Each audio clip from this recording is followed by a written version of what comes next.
Hello, je suis ravie de vous retrouver pour cette quatrième, il me semble, vidéo de ce marathon de vidéos. Et aujourd'hui, nous allons parler des recommandations hivernales. Je voulais vous le faire avant les jours frisqués qui vont arriver. Vous verrez, j'ai choisi pour une fois différents genres. Je ne suis pas restée dans la SFFF parce que je me suis dit comme ça pourra plaire à plus de monde. Je suis en train de... Attends, je vérifie quand même. Ouais, bon. Il y a peut-être un seul qui n'est pas de la SFFF. Mais bref, j'ai fait un effort. Donc voilà, j'en ai 8 à vous recommander aujourd'hui. Je suis allée, alors j'en ai pris 2 dont j'ai déjà parlé cette année, mais tout le reste je suis allée rechercher dans mes anciens posts Instagram, dans mes anciens avis lecture, pour vous donner un peu plus de contenu que ce que je vous ai déjà présenté ici sur cette chaîne ces derniers mois. Et puis voilà, on va commencer tout de suite, comme ça ce sera une petite vidéo. Et puis vous n'hésitez pas à mettre des recommandations de lecture hivernale en commentaire, hein, c'est à prendre pour tout le monde et surtout pour moi. je vais voir, ça se trouve j'en ai que j'aurai dans ma palle et que je me dis bah, pourquoi pas les sortir, même si j'avoue que je suis pas ce genre de lectrice à suivre les saisons pour lire, à part peut-être au moment d'Halloween où j'aime bien lire un peu parfois par-ci par-là des lectures un peu plus spooky, mais pour le reste ça me dérange pas de lire par exemple la fantasy orientale en plein mois d'hiver, vraiment pas, au contraire ça peut me réchauffer, donc c'est plutôt cool. Donc on va commencer tout de suite et pas les moindres, puisque on commence avec un... c'est devenu un peu le GOAT quoi, enfin vous voyez, La confrérie du sang de John Gwynne. J'étais obligée, franchement j'étais obligée de vous le mettre, je suis désolée, je sais que j'en ai parlé il y a pas si longtemps que ça, je sais plus, en août, septembre, je sais plus exactement, mais je suis obligée de vous le mettre puisque c'est de la fantaisie nordique, et quoi de mieux que l'hiver pour lire de la fantaisie nordique avec des vikings, etc. Je peux que vous inciter à lire cette saga. Pour l'instant les 2 premiers tomes, vous le savez, sont disponibles, le tome 3 est sorti il y a le mois dernier, ou en septembre, je sais plus, donc en anglais. Et du coup je croise les doigts pour que peut-être Léa nous le sorte à la fin du premier semestre, au moins 2025, on sait jamais. Peut-être, je vous l'ai déjà dit, qu'il revient dans les Imaginales, on sait jamais. Enfin, faut toujours croire en ses rêves, moi je veux croire en ce rêve. Du coup voilà, enfin vous l'avez compris, c'est devenu l'un de mes auteurs préférés, donc tout ce qu'il écrira je pourrais que vous le conseiller. Encore une fois on est dans un pays nordique, donc parfait pour l'ambiance par rapport à l'hiver, puisqu'il fait froid, il y a des batailles, il y a des guerres, il y a des mythes, il y a des dieux, il y a de la magie, il y a de l'anthropomorphisme, bref il y a absolument tout pour que cette série vous plaise. C'est de la fantaisie adulte, je l'ai pas précisé, donc c'est violent, il y a vraiment des scènes de torture, etc. Donc faut avoir parfois le cœur bien accroché. Mais par contre ça se lit tout seul, franchement il n'y a aucune difficulté de lecture dans ce livre, dans cette saga, dans les livres de John Gwynne en vrai, donc voilà. Je pense que j'en ai fait une assez grande propagande depuis ce que je suis sur cette chaîne, donc voilà, n'hésitez pas à vous lancer encore une fois et découvrir John Gwynne. Ensuite, en numéro 2, j'ai mis A Diary of Blood de S.T. Gibson. Pour la partie un peu plus vampire, parce que pareil, je sais qu'il y en a qui sortent beaucoup les livres concernant les vampires en octobre, ou du moins autour d'Halloween. Moi ça me dérange pas de les sortir l'hiver, parce que pareil je trouve que c'est une créature hivernale, on va dire, sombre, etc. Et A Diary of Blood, du coup c'est une réécriture de Dracula. Donc on va suivre les récits, enfin le récit de la première femme de Dracula, donc qui va nous raconter sa vie avec Dracula, la manipulation qu'elle subit au quotidien, ce que c'est que de vivre des centaines, des milliers d'années aux côtés de Dracula. Enfin bref, il y a une grosse partie psychologie dans ce récit. Il y a beaucoup de scènes explicites, donc mais c'est pas...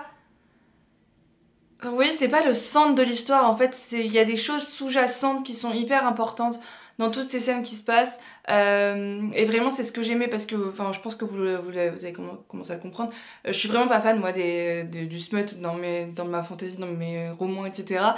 Et oui, il y en a dans celui-ci, mais c'est vraiment pas le sujet de ce livre. Il propose tellement plus, vous pouvez le voir, et du coup, bref, il va y avoir d'autres personnes qui vont arriver, donc elle va vouloir les protéger, etc. En fait, on sait jamais, il se présente jamais comme Dracula, mais voilà, on se doute que c'est Dracula. On parle beaucoup de la psychologie des personnages, et c'est ce que j'ai aimé dans ce livre. Il est pas très grand, je crois qu'il fait quelque chose comme 350 pages, mais encore une fois, c'est très atmosphérique, c'est très sombre. Ça se passe sur une longue période de temps parce que ce sont des vampires. donc qui vivent éternellement. Du moins c'est ce qu'on croit, mais voilà, donc je peux que vous le conseiller pour la période et déjà de découvrir tout simplement la plume de S.T. Gibson qui est très très très poétique et qui vous embarquera quoi qu'il arrive. Moi j'ai encore Evocation d'elle à lire dans ma palle qui est tout là-haut, et il y a An Education in My List qui fait un peu plus débat. Autant j'ai vu des gens qui l'ont détesté, autant j'en ai vu d'autres qui ont un énorme coup de cœur et qui ont adoré encore une fois la plume, parce qu'apparemment c'est très sombre, donc je verrai, je vais déjà lire Evocation, et quand je rentrerai en France je me procurerai peut-être An Education in Malice, qui est apparemment une réécriture de Carmilla, donc je sais pas, je l'ai jamais lu, et apparemment ça plaît moins à ceux qui connaissent cette réécriture, donc au moins peut-être que j'aurai plus de chances de l'apprécier. Mais voilà, tout ça pour dire que je pense que c'est la bonne période pour lire ce genre de livre, et donc n'hésitez pas si vous vous lancez à revenir vers moi.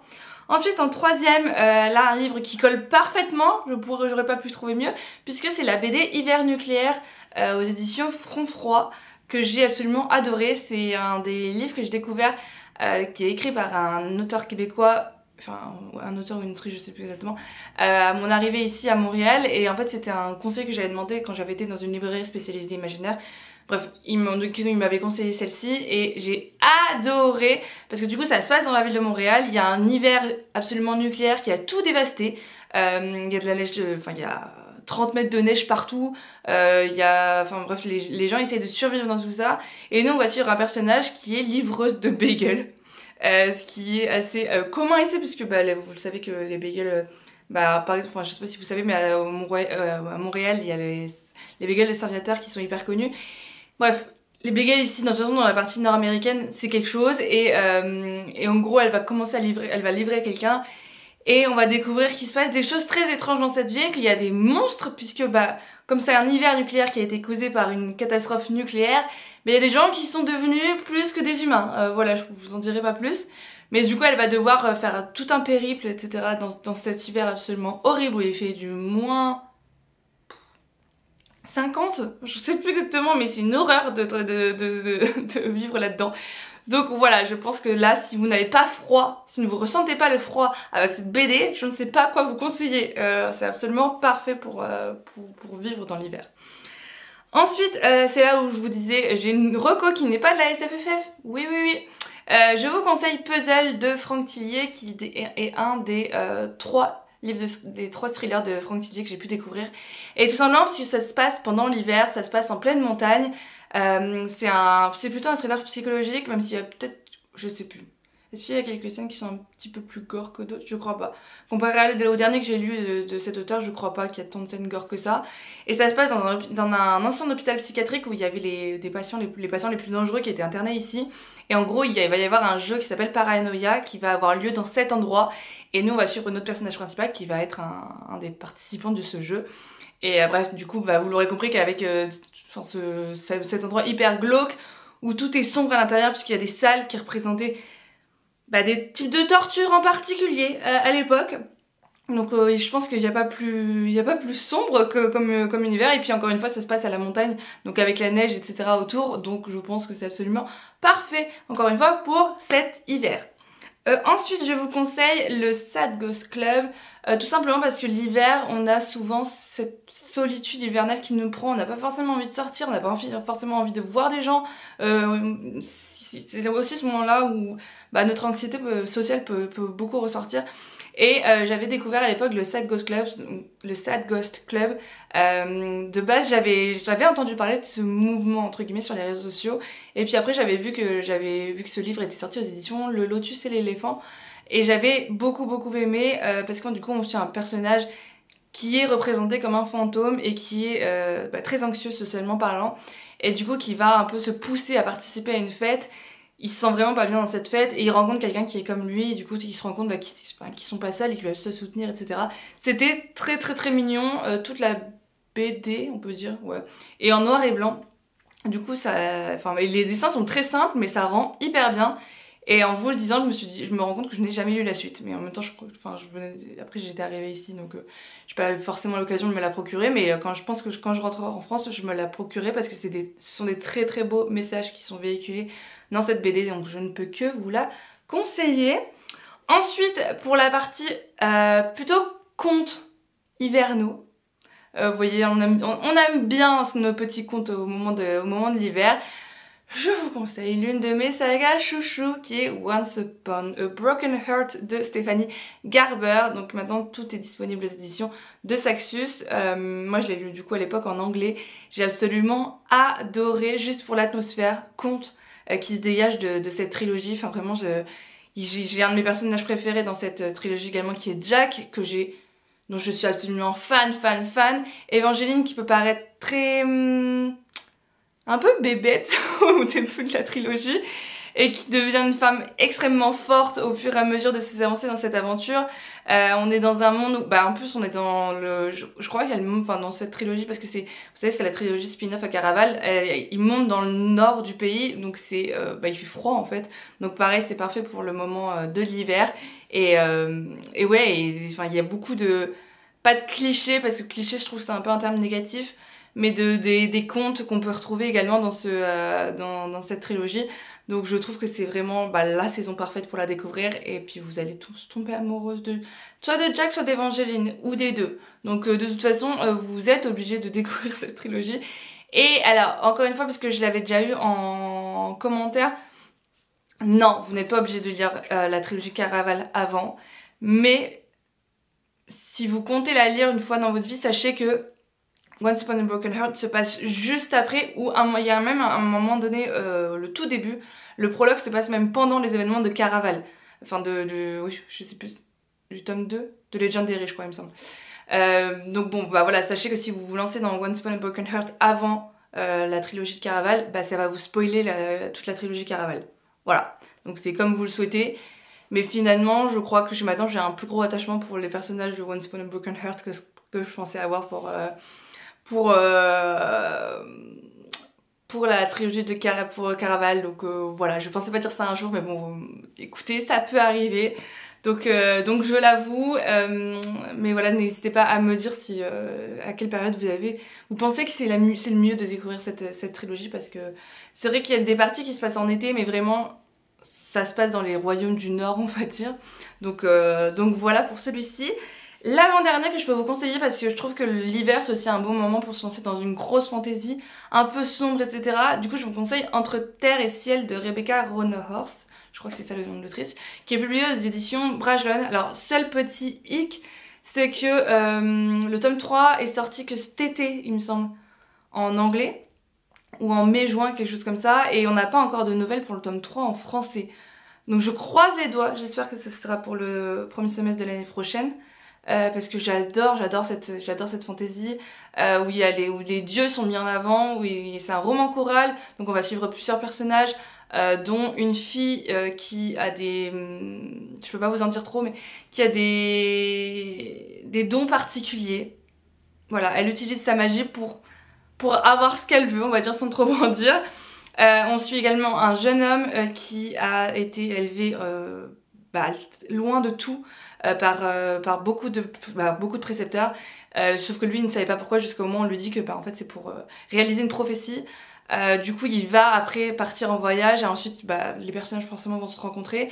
On suit une autre personne qui est une prêtresse du soleil, il me semble, donc qui avait voué toute sa vie au culte, et qui va apprendre des choses, et des choses qui vont pas forcément lui plaire. Donc elle va se rendre compte qu'il y a une autre vie qu'elle pourrait vivre, et qui est loin de la religion. Donc bref, il se passe plein de choses autour de la guerre, de la religion, des prophéties, des dieux, de la magie. Il y a des clans également, le clan des corbeaux, le clan des... je sais plus, enfin bref, autour des animaux, je sais plus exactement. Il y a beaucoup de conflits politiques, enfin bref, c'est un peu tout ce que j'aime dans la fantasy, et encore une fois c'est très très sombre par moments, donc je ne peux que vous la conseiller maintenant, vraiment maintenant. Après peu importe, moi je l'ai lu, si quoique, j'allais dire le tome 2, il me semble que je l'ai lu en janvier, quelque chose comme ça de cette année, donc ici clairement à Montréal en janvier, c'est un peu le janvier-février, c'est un peu le pic de l'hiver, donc écoutez, pourquoi pas vous lancer. Et enfin, et pareil, plutôt pour le thème hivernal, puisque j'aimerais vous conseiller Les Sœurs Hiver de Jolane C. Bertrand, que j'ai absolument adoré à l'époque. Pareil pour la partie conte et hiver.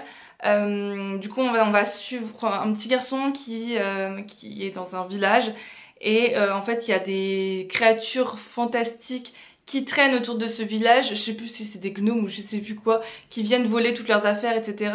Et il y a une espèce il y a une espèce d'histoire avec la lune, la grande lune, la petite lune. Enfin bref, il va vivre plusieurs aventures puisqu'il va se mettre à la recherche d'un de ses parents, je sais plus lequel.